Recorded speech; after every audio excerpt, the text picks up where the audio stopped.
Việc xua lục ru nhẹ rút nhông chia sơ ra la và thâm xảy ra trong bò hay thoát nam lo của hay xìm riệp.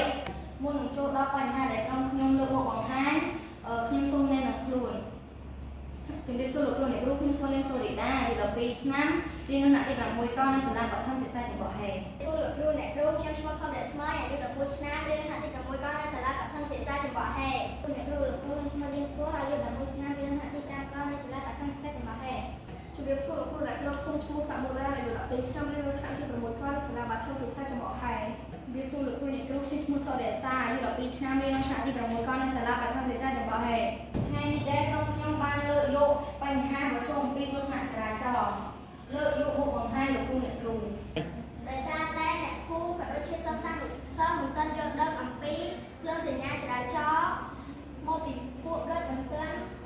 ស្គាល់ច្បាស់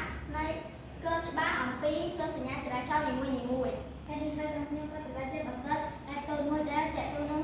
អត្ថន័យនៃពួកលើសញ្ញាចរាចរណ៍យ៉ាង3ពើដើម្បីជាជំនួយដើម្បីជាជំនួយឬក៏ជាកម្លាំងជួយដល់អ្នកគ្រូឬក៏សិស្សដែលបានយកតាមច្បាស់អំពីលើសញ្ញាចរាចរណ៍ហេតុសូមលោកគ្រូអ្នកគ្រូនិងសិស្សានុសិស្សចូលរួមប្រើប្រាស់ app បង្កើតឡើងដោយក្រុមរបស់យើងខ្ញុំក៏ដូចជាចូលរួមលើកទឹកចិត្តនិងក្រុមរបស់យើងខ្ញុំផងដែរជាចុងក្រោយខ្ញុំសូមអរគុណលោកគ្រូអ្នកគ្រូដែលបានទស្សនាវីដេអូរបស់ខ្ញុំពីដើមរហូតដល់ចប់បើសិនជាមានការខុសឆ្គង